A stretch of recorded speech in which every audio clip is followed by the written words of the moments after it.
Okay, Juliet, if you can, introduce yourself. Hi, my name is Juliet Carty, and I am working with Kevin Clark, on Brown Paper Bag. So yeah.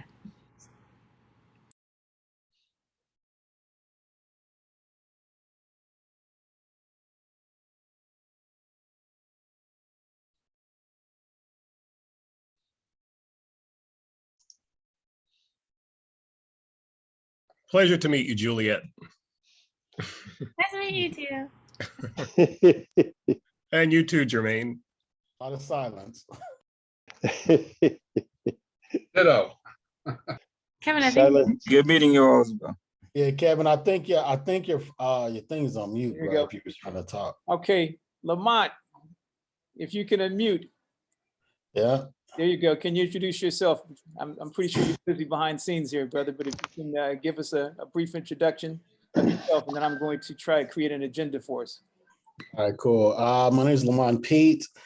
I'm a former television producer. I like to say with MTV because I was with them for such a long time, but I've kind of been a part of the Viacom ecosystem for 20 plus years.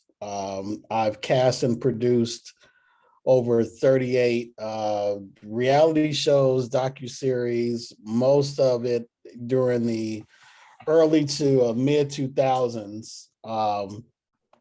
And then from that point, went on to getting into more of scripted autobiography projects, like the Respect movie, Ray Charles, B.B. King, things that are geared around iconic figures throughout history, which is kind of like my jam right now.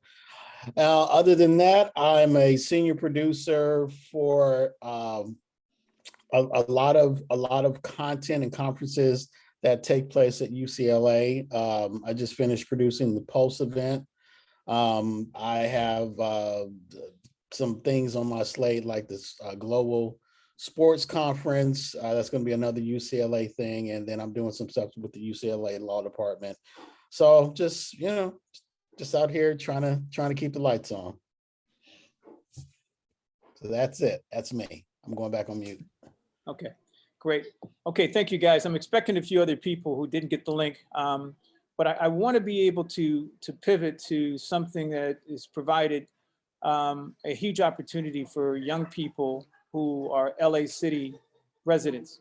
I am currently now a work site for the City of Los Angeles Economic and Workforce Development Program, which has given me an opportunity to employ young people between the age of 18 and 24.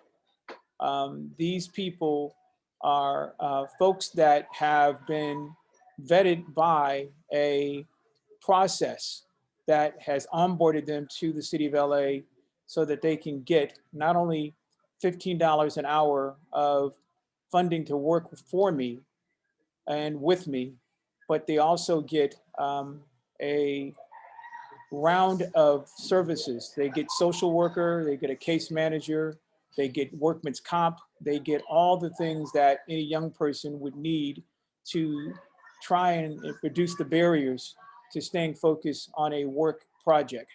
And these young people are the reason why I am kind of coalescing people about how they can provide either a career bank or at least some database of opportunities that I can try to plug as many of these young people that I will be able to access to the match so that these people can unlock their dollars and unlock their career journey. I've worked with a lot of other youth who are over the age of 24.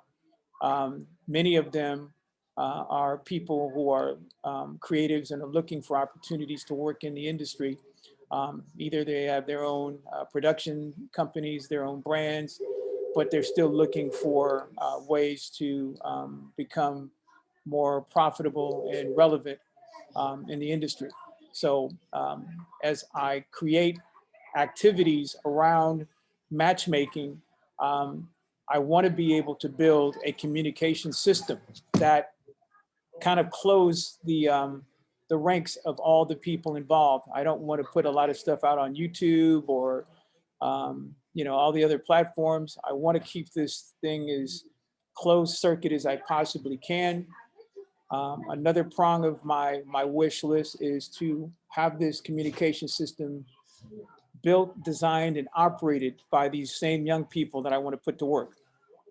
And as best I can understand, this communication system that I've been talking to people like Roland is an over-the-top television system.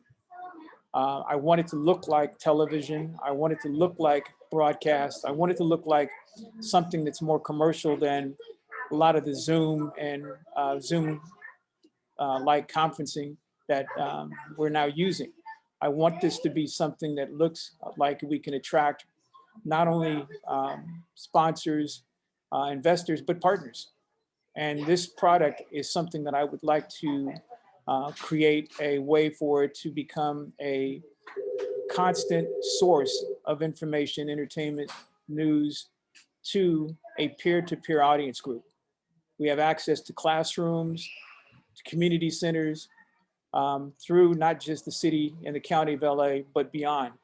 So the reach of this potential offering is in the high six figures minimally, people who are even signed up with us to be part of the network of people who want to be part of some change in how paid internships and opportunities are created for people who, one, can qualify for them, but two, it's called preparation and work readiness. A lot of them are, again, in educational institutions, and some of the educational institutions have workforce development, but it's not precise and it's not directed at some of the opportunities where people have their own cultures, their own HR departments, and we want to do a better job of making sure that we don't have anybody not connected to what some of these opportunities are and what these people are looking for in terms of an archetype of a person that they could actually bring onto their studio or their production company. So I've said a lot, and I'm going to ask everybody to go around to respond to what I said and give me your vision for how you can help to contribute to the over-the-top television system and or a better way of creating a database for the over-the-top television system to pinpoint opportunities in that database. So I'm going to ask Roland, if you can give me your impressions of what I just said and whether or not you think you can help us with the OTT system. Sure. We are currently supporting a couple of OTT in a very niche segment, which is federal training here in Washington with a couple of agencies. And of course, the lessons learned from those types of platforms could be used in this endeavor. Some of them are, and again, it's not lost on me that a lot of federal agencies here in the DC area, are always looking for multimedia, video and AV, audiovisual, young talent and internships. So there are lots of agencies that have to replace retiring folks. Right now, a lot of folks are retiring in the federal space, and that was spurred by COVID.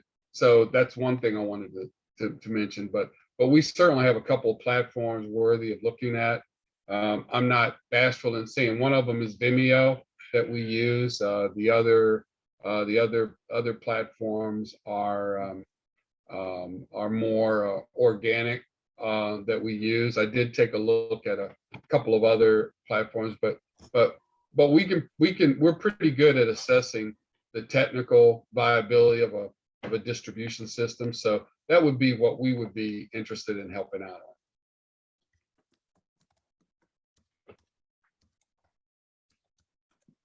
Okay, thank you guys. I am now in a soundproof room in a youth center in Woodland Hills. So thank you guys for bearing with all the noise. It was really hard for me to focus. Anna Marie has just joined us. Anna Marie, if you're able, Can Yeah. okay, great. Can you introduce yourself? We've had some brief introductions, and we're now talking about the over-the-top television system. Roland just finished talking about his vision of it, but I'm going to ask you to introduce yourself and give us a little context to some of the discussions we've been having around a student-generated activity and how it could impact their learning to workforce. Yeah, and I wrote in the chat, I apologize for being late, but I had a previously set doctor's appointment and they made me wait a long time. So I have a background that's a mix of production, television production, some film production, web development, design, really above the line. I worked with coders and engineers. I don't do coding other than, the plug and play Weebly and Wix stuff. But I manage programs like that. I have a background in running nonprofit art centers as well. I ran image, film, and video in Atlanta. I was at AFI for 10 years, developing their digital content lab. And then in the television end of it, I worked for E! Entertainment right from the very beginning. And then ABC, NBC, I freelanced for a lot of them. And then ABC I was with for about 5 years, primetime entertainment.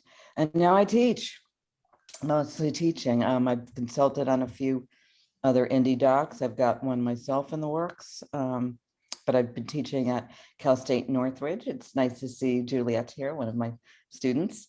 And yeah, so I teach a course called New Directions in Digital Media. So it's a big kitchen sink survey course that covers early computing. It basically is focused on convergence of all this media, and that's content as well as technology, hardware, and distribution. And I teach that there. I teach a story lab class and production across multiple platforms for University of Nebraska, which has an emerging arts college. And I'm going to be teaching another class in an intro to digital filmmaking at CSUN this fall. Wow. So, busy. Yeah. Thank you very much, Anna Marie, for coming in. Mhm. You know, you had a prior engagement here. I've got a couple of other students coming on. Great. Got Damone, and then Dana is going to be coming on. One of the things that I want to focus on is that I am planning a capstone activity that will essentially be for the students to ideate around a student-generated television, radio program. So the OTT, and again, Anna Marie's helped me with trying to make sure I demystify what OTT is.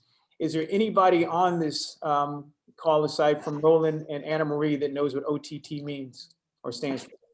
Raise your hand if you know what OTT stands for. Give me your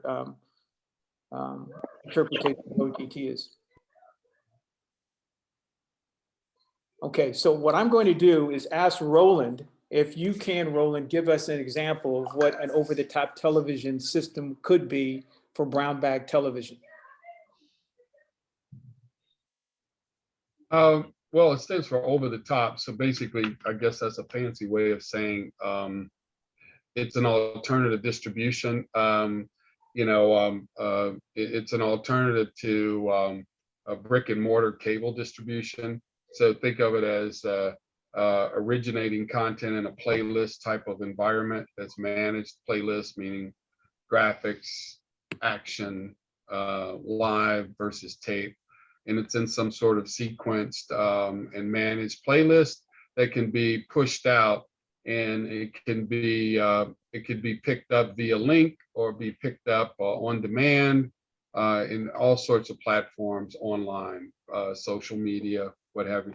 So probably one of the most, and I'm gonna give Greg here on the call his props. But Greg probably remembers a few years ago, you turned me on to Dave Pensado's place, which is online. It's a highly qualified, top of the, top-notch audio engineer who basically said, hey, I'm going to start training folks how to do what I do and best practices. And so he created a channel, and I think he started on YouTube. So you know, so platforms like YouTube, platforms like Vimeo, Vimeo, and others can provide the support necessary for you to broadcast your own content and reach your own segmented market. So it's I was the 18th employee at the Weather Channel. That's how old I am. So you know, and I remember John Coleman wanted to do something like this. He didn't really want to be distributed on cable. He wanted to be able to have a way to reach any weather enthusiast, no matter what or how. But in the days that the Weather Channel launched, the internet was, what is that? You know, so we had no option but to go cable.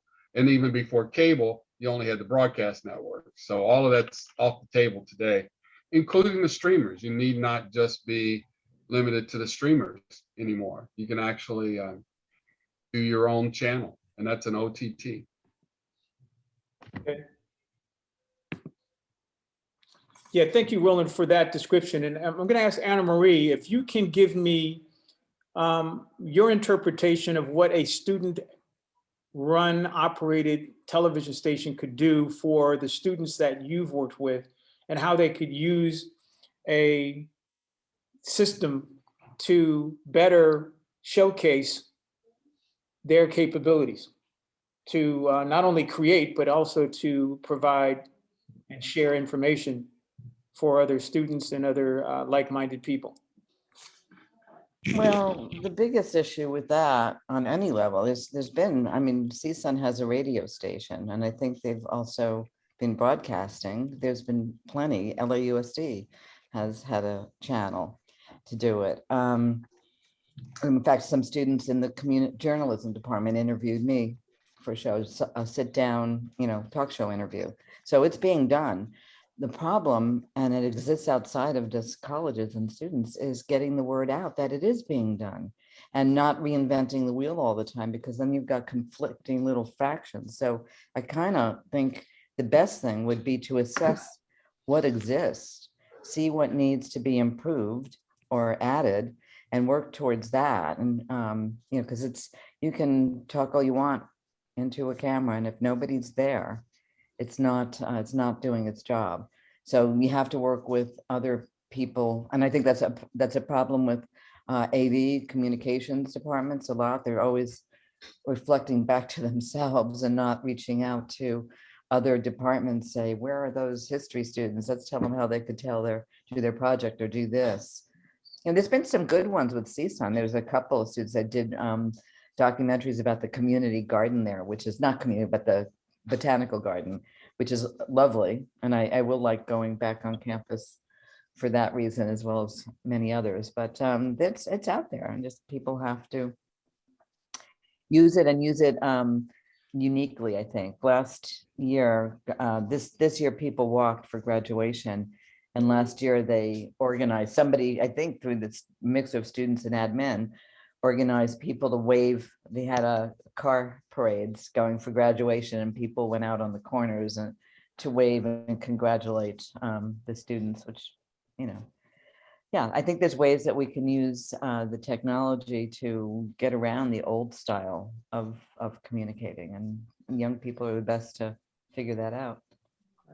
Thank you for that inspiration, Anna Marie, because I really want to provide a solution to what I believe is a problem in my over 10 years of working in LA community college system and working with universities in the Southern California area. There is no connected campus. There's no connected tissue between all the people trying to do similar things. And I put in the chat box a link to one of the institutions who has challenged me to become an intermediary for the California Apprenticeship Initiative, which is the governor's effort to try to make digital media a part of their existing apprenticeship initiative, where there's not just money, but there's a lot of focus around bringing industries into extending what the internship experience has been for getting people not only onboarded in that community or that corporation's culture, but giving them more of a longer engagement so that they're not termed out after that internship is over in the summer or wherever. And that's one of the things that I want to be as a case study for not only being an intermediary, but also being a person who can bring a solution. And the solution, I believe now, is a channel.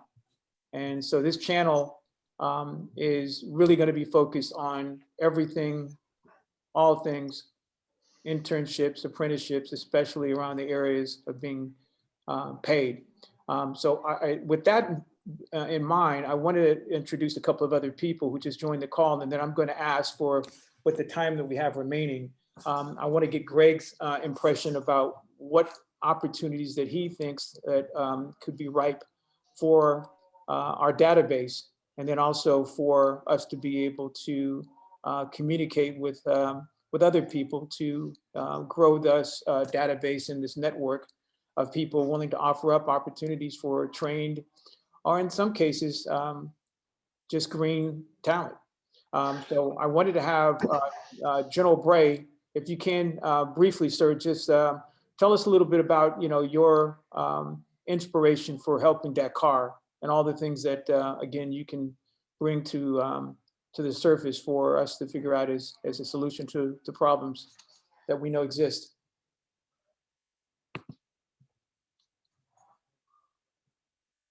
You're muted, sir.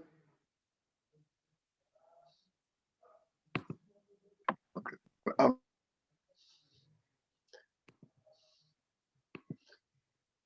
You're still muted, sir. I think you're trying to unmute me. Yeah, got it. And so, You're there. That's it. We got you. That was so I was going in and out. Okay, all right. I'm at least that computer literate. But here's the deal. We talk about inspiration. Inspiration is about, it's really for me, it's about tomorrow. And I spent 35 years in the military trying to help fix other countries, sometimes using the tools of war, but just for everybody's on the net. After a certain period of working as a military member, your planning always includes what's called diplomatic, informational, military, and economic discussions. And so I spent an awful lot of my life at the strategic level for the last 20 years working on that, and then for the last 10 years of retirement, since I've been retired from the military. Unfortunately, I'm not retired yet. My wife always reminds me that I give awful lot of time and energy to other places. Mr. Roland Waddell and I,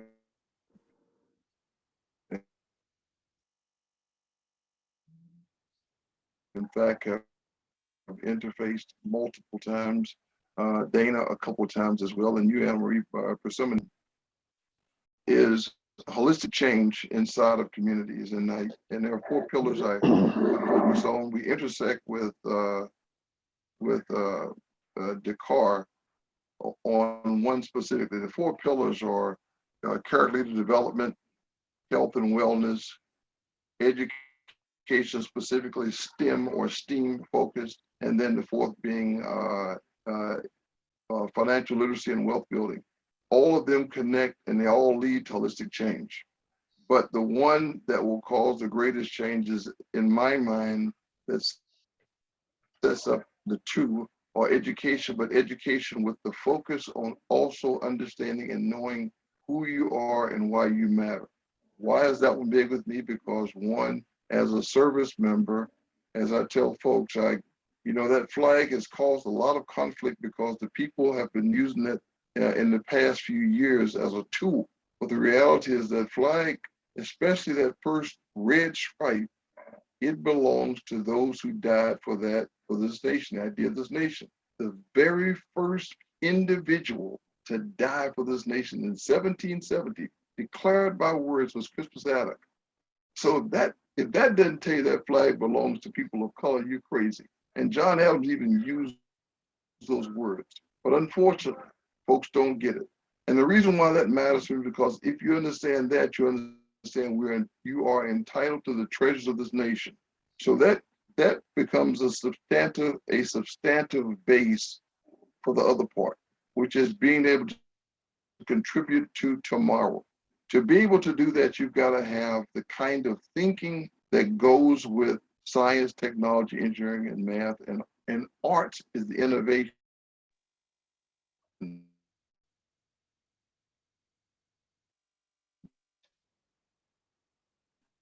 The dreaming part. The STEM gets you the how to get that dream, make that dream a reality. And Ober Arts helps tell the story about who you are.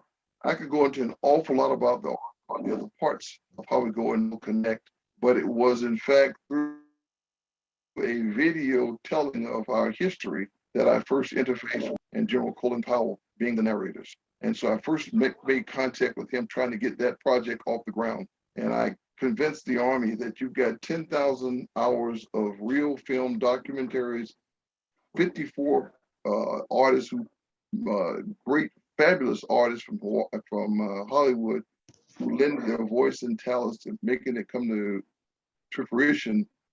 And it was validated.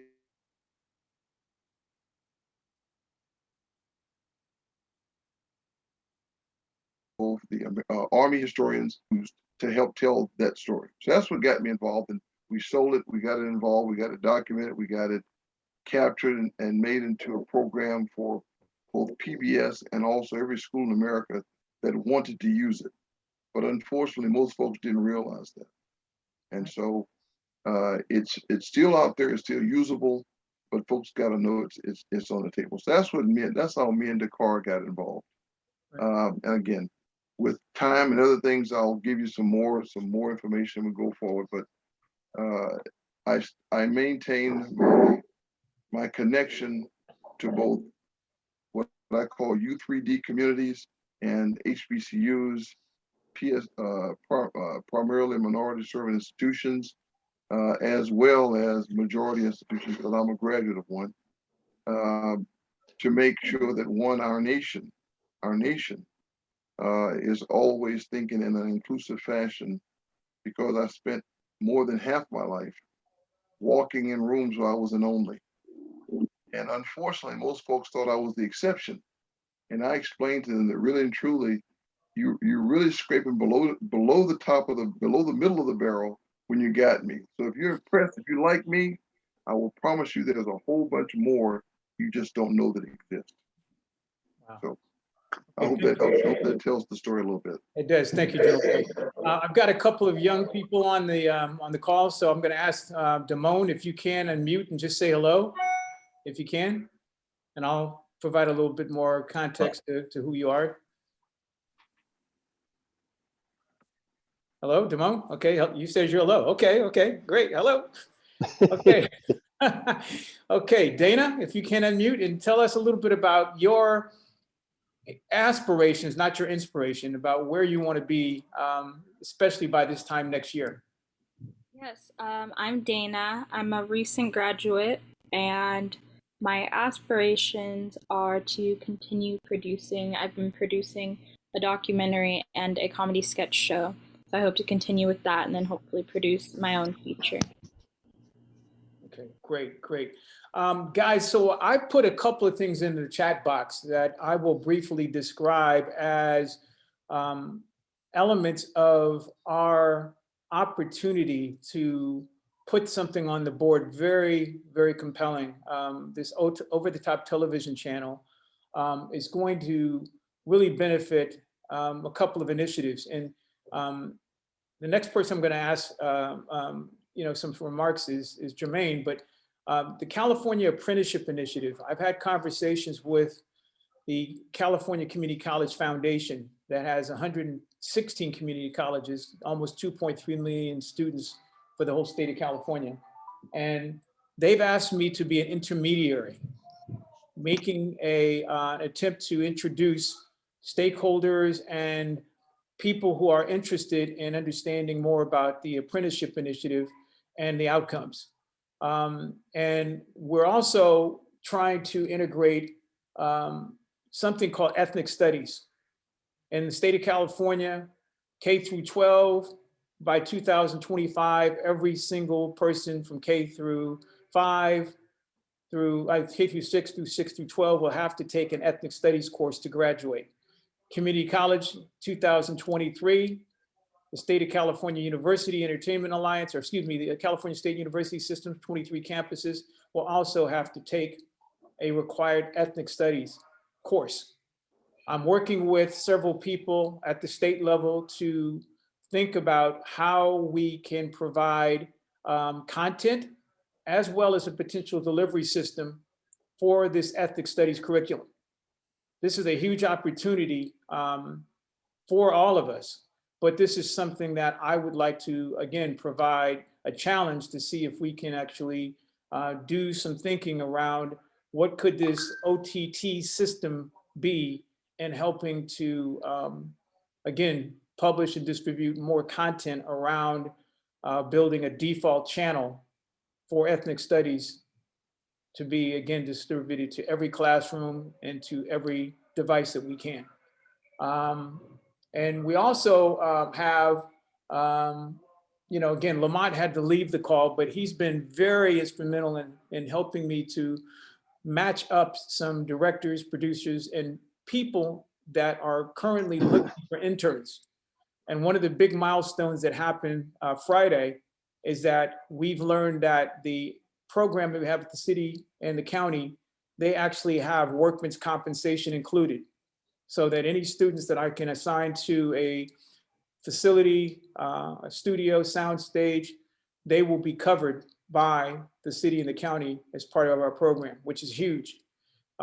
Everybody has their own individual standards for covering COVID, but we made a huge discovery that we have in place insurance programs that can help to provide the kind of lessen in the liabilities for our students to become part of this placement program. So with that in mind, Jermaine, I wanted to have your take on where the Southern California region is going in terms of trying to get, one, a communication channel, because I know you've mentioned one, but two, where is the North Star for the organizations that you've kind of coalesced on building something that we can, potentially help with our efforts? So offhand, I mean, obviously on our end, we work, with the entire region.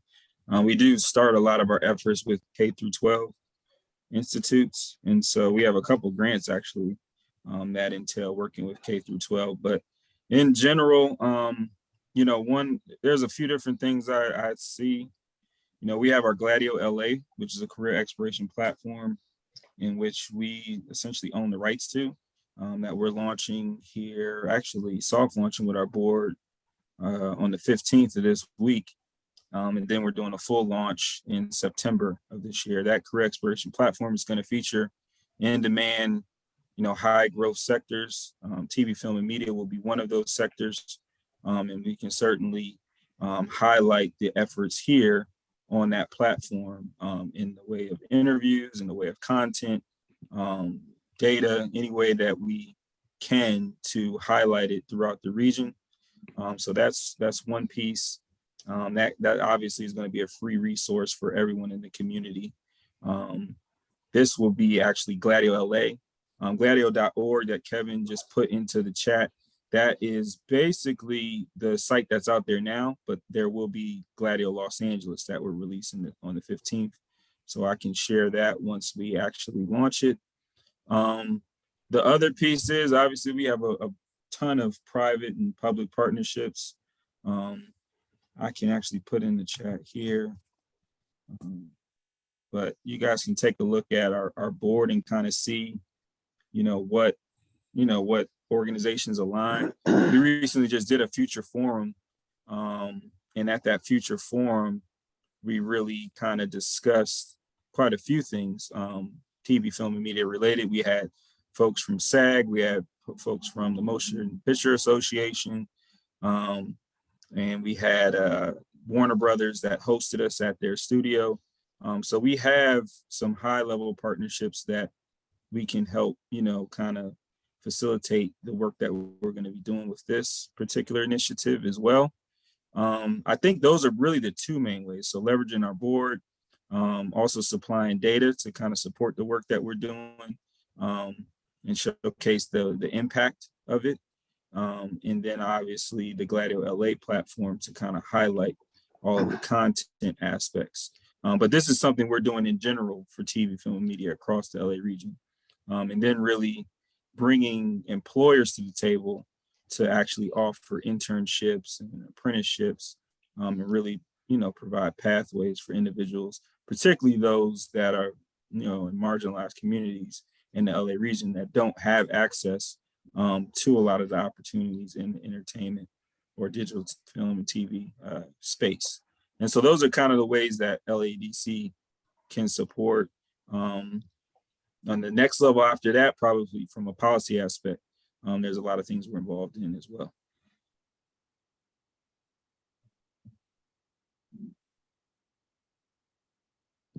Thank you, Jermaine. And so this goes back now to the reason why I think we convened this meeting. If we can't hear from Greg, because I know you got to leave, Greg, can you give us, in a perfect world, what kind of student, what archetype of individual are you looking for to potentially put into your workforce strategies, or just to be able to mentor? Well, I've been on an immediate situation. Every year I do a lot of promotion as it relates to the Grammys. So I actually hire interns to help me do promotion on selected projects. But as I'm listening, I am a longtime member of the Recording Academy, that is the Grammys. And I know that they have just started a division of equity and inclusion. And I would bet you they would be delighted to have some people come in on that. I'm going to have a conference call with the vice president in a week and a half. So I would be delighted to talk to her about that. And then moving back to what Roland said, that Pensado's Place, I'm actually seeing Herb Trowick tonight, and they're very interested in involving youth. They've been doing that all along. A little about Herb. Herb is the co-host of Pensado's Place, and while Herb is Canadian, his father, Herb Trowick Sr., was the Jackie Robinson of the Canadian Football League. He was the first Black player in the league. So Herb is, here in the States has always been, mentoring and involving young people and mentoring them. So I would love to speak to him. And honestly, Kevin, I'm learning about what you all are doing, and I've always been, I spent 7 years in the educational system with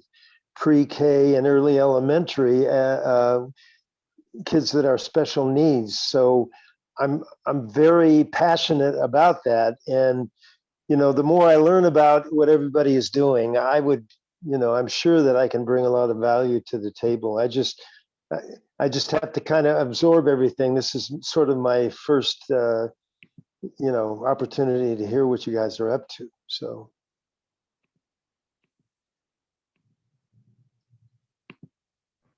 Okay, great. Thank you, Greg. And we're obviously just kind of using this as a introduction.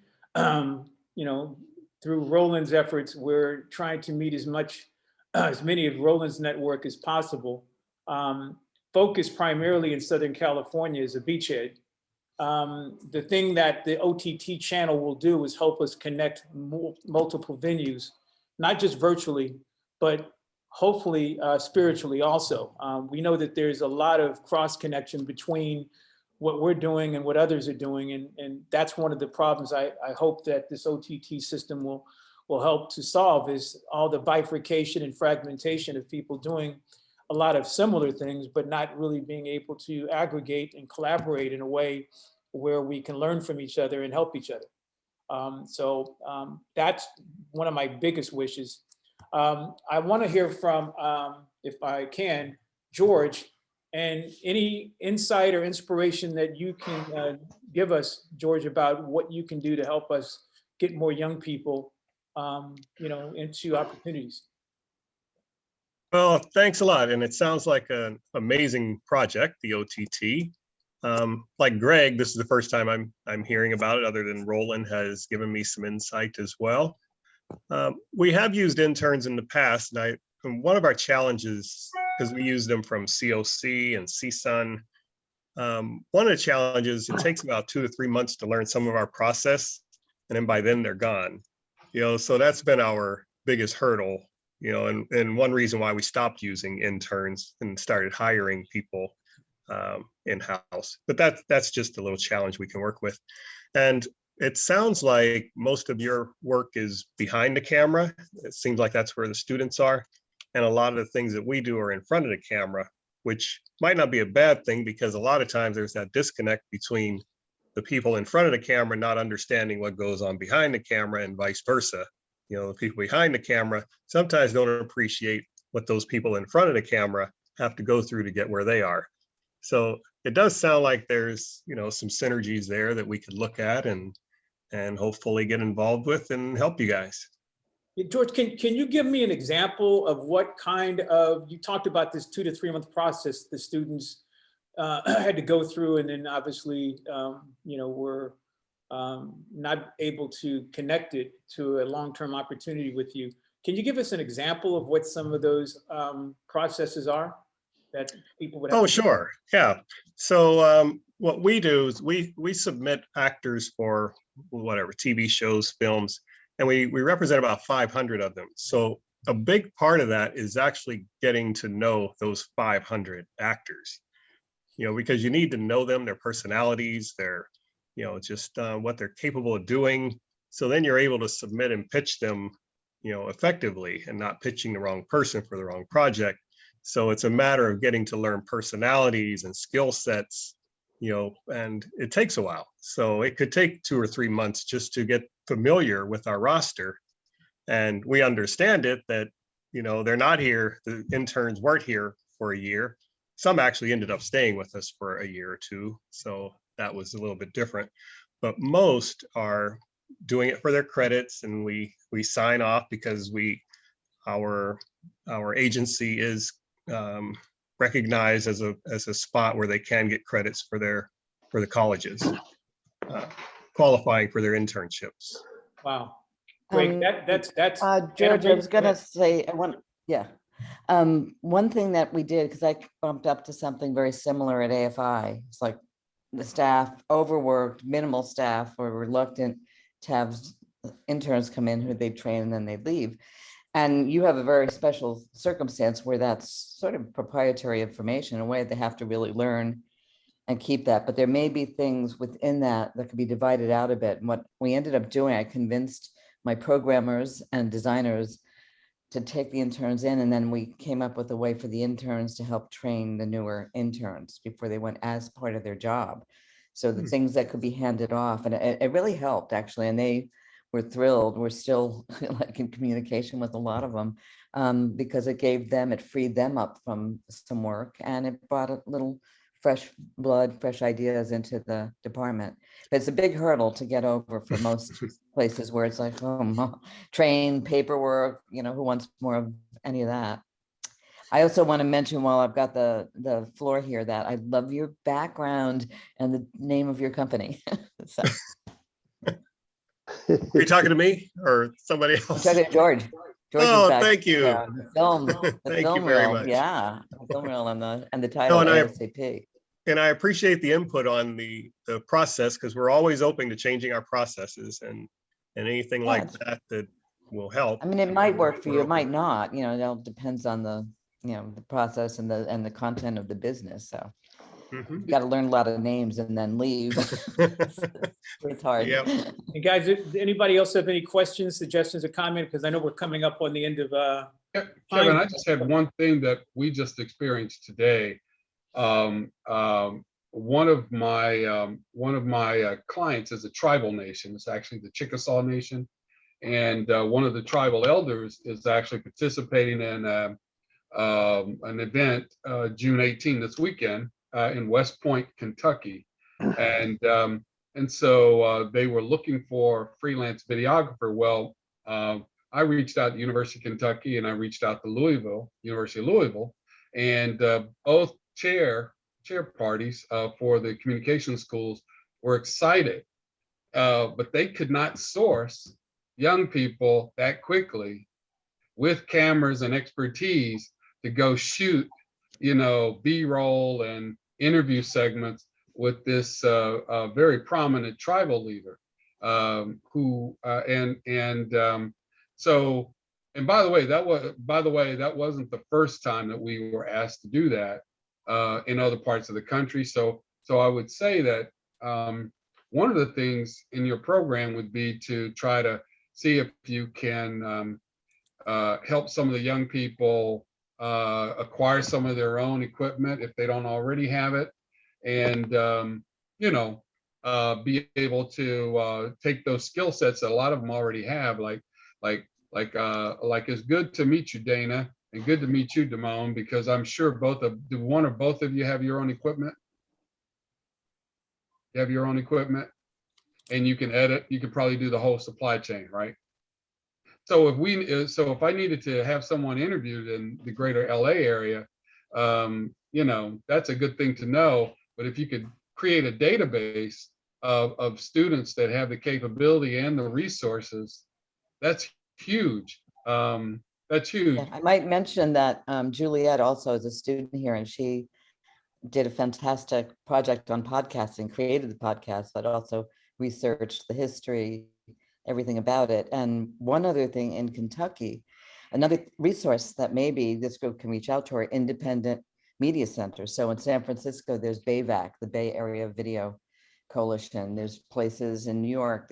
In Kentucky, I worked with a fantastic group called Apple Shop, and it was Appalachian independent media group, and they still exist. They started out in the days when nobody had iPhones or access to anything. We were scraping it together to get 60mm film, 8mm film, early video, portapacks, and editing. And Apple Shop is one of the groups that was very activist, very much in the community and about empowering the community to tell their stories. So I doubt that the people that I knew are still there with it, but I was thrilled. I think a few months ago, I looked them up and they were active and going. Some of those places fell by the wayside because we have YouTube and iPhones and all this access, but some of them are still there doing important work. Right. And guys, for the time remaining, if anybody can stay on beyond the 3 o'clock time frame, I wanted to allow General Bray, and I also wanted to open up for Dana, Juliet, and Damone to ask questions of Greg and George, because these are not people you're going to meet every day, especially Juliet and Dana, who have expressed interest in acting, being in front of the camera. So I'm going to toss to you, Dana. Any questions that you may have for George about being part of his process and understanding how to get, more exposure for your on-camera work? I just finished like 4 different reels for my with my active access and all of my different profiles, and I have an agent and a manager and everything. So I think I want to get into background work a little more in Atlanta, if you know anything about that. Well, we do have an office in Atlanta as well. Are you SAG eligible yet? I'm eligible, yes. Okay. I would stay away from the background work. So that can be the kiss of death for you, especially if you're doing shows like NCIS or Grey's Anatomy, something like that, because once you're cast as background, your chances of becoming a principal are pretty slim. And we only submit on what's called Zone A, which is co-star, guest star, series regular. We don't cast in background, but the background could be. The only reason why you might want to do background is to get to SAG eligible. But since you are SAG eligible, you might want to just like stay away from it. Yeah. We know actors got to eat, you know, you got to do what you got to do. But if you're going to do it, maybe in a film or something like that would be fine, because that's a one-off. But stay away from the series. That's good. Maybe use a pseudonym. That's great to know. Yeah. I might do like PA work then instead of background work, since I can. Yep. Dana, also get in touch with me, because I am in touch with people at Image in Atlanta, and you might want to know some other people, Dean Velez, who does some great 3D stuff, but Image was an organization of independent filmmakers. So there were people of many talents, and they supported a lot of people in the area. So it might be a great place for you to make connections and, get into that. Yeah, and Kevin and Roland, everyone has my information. Feel free to pass it along. We'll help you any way we can. Okay. Great. All right, and Juliet, can you unmute and see if you can get a couple of questions in for George or Greg about just the way ahead for yourself? I've actually like hung up my acting days. I'm okay. But I did intern at a casting agency for one of my internships. And what they did to help me like learn all the people, because it is hard to learn all of the people really fast, was that like my first week they didn't let me submit. They just let me go through like all of the list of people, and it was like my job to remember and learn and watch all the reels. So that was helpful. Yep. That helped me learn them really fast. And then they had me submit, but they also did it like professor said, sorry, bad habit, but like professor said, like we would have a person who was leaving teach me how to do the job, and that's how we would carry it over. So that was also fun. So yeah. All right. Everything has some learning opportunities, really. Even if it's not what you use directly, you may use it for something else. And don't worry, I'm more comfortable now with professor than I used to be. When I first started, the hairs on my neck would stand up. Okay. Bad habit. Great. And guys, as we're coming up on the close here, I wanted to make one more insertion into the OTT and the database. We also want to provide a channel that provides storytelling and content that we are subject matter experts, or at least passionate about. And we've got a couple of people on this call who are producers and who are tied to ethnic studies, African-American military history, and the channel will feature, again, some of the content that we own the rights to, and we feel that this is going to be something that will allow us to create not only a channel but a network, so that we can have multiple streams of content segmented by people who are all connected to our goal of content made, aggregated, and produced for a student audience by students. So General Bray, if you can, you take us out with your information on some of the content that you'd like to feature.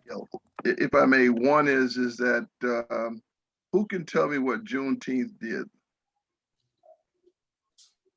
Okay, Dana, tell me about Juneteenth. Wasn't Juneteenth the day that the slaves in Texas found out that they were free? That's correct.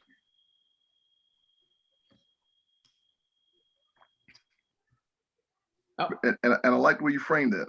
It was the day that the slaves in 1863, if you can still hear me. Yeah. And that was in 1863, was the Emancipation Proclamation. That did was free the slaves in the Confederacy.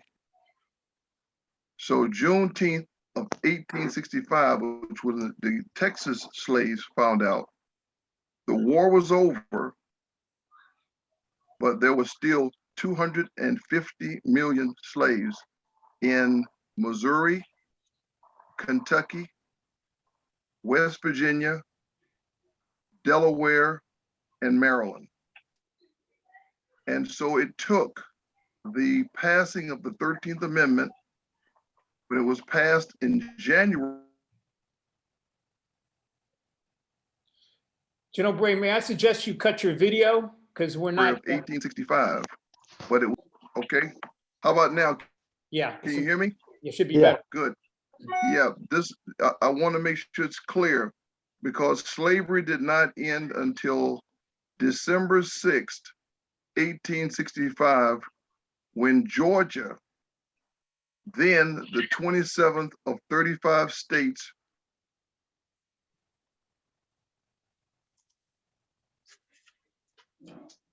ratified the 13th Amendment that was passed 250 million from Missouri, Kentucky, West Virginia, Maryland, and Delaware were freed. And so while we celebrate Juneteenth because we often associate freedom with the Emancipation Proclamation, it was not until the 13th Amendment. If you ever want to see an entertaining view of the discussion and the brilliance of Abraham Lincoln, you can actually see it dramatized in the movie Lincoln. Most folks look at it only for the acting of Samuel Day, or what's his name, Day, whatever his Hey, first Walker. name is, Yeah, his acting. Yes, but the reality is Daniel Day-Lewis. Lewis, yeah. But the reality is it's a great crafting, and it's important to understand because there's an awful lot of celebration now in this country because Juneteenth is a holiday. But it's a slap in the face for the 250 million slaves that were still enslaved until the passing of the 13th Amendment. With great irony, that'll be Georgia. And of course, I salute you for wanting to go to Wakanda, Dana, but it'll be.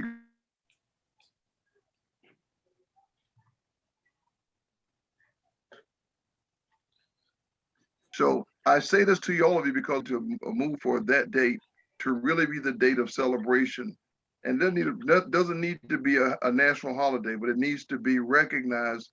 And it absolutely needs to be a date whereby those who understand it because I offer that that's the date to celebrate economic freedom, right. Especially because how it falls into the window of time with our shopping centers. It falls probably around the week after Black Friday, but now that could be a real Black Day for economics. So I say that to you all. I don't think we heard the date. I don't think we heard the date. If you can give that one more time before we close, what was the date? December 6th. December 6th is the date that the 27th state, Georgia, amended the resolution and it became law. Okay. All right, guys. Well, again, I want to thank everybody who took the time out to join us. I'm going to be circulating some asks for all of us to try building a consensus on what do we do with the OTT channel. I have a date in which I'm going to try and put the channel into play to broadcast or narrowcast some of the suggestions, ideas from the students, from the faculty and the mentors. That date will be Friday, September 16th. I'm working with Roland to try to help us figure out how to fund and operationalize that part of the program. But it will be something that, again, is a working document and a work in progress. So again, thank everybody for joining, and I will be circulating, again, ask Kevin? to form. Go ahead, Anna Marie. I just want to throw out that with that, I know we've talked a lot about over the top and what it means, what it used to mean, what it's going to mean, but it's kind of a cool term in and of itself. If you think of this sort of double entendre, when we say something is over the top, like it's beyond, it's over, it's more than, that you could really start kicking around some ideas and kind of brand it even that way so that it's not, because over the top, part of what we argued about was who knows what this is technically, they don't, and it's not exciting technically, unfortunately, but something that's going to be over the top, it'll be over the top over the top of mainstream normal content and channels that we have. So just, wow. Okay, great some wheels out there. Yeah. It's possibly a good tagline and stuff and logo even. Well, again, anybody have any last minute suggestions, comments before we leave? Okay, guys, so thank you again. I'm going to, again, administrate connecting us all.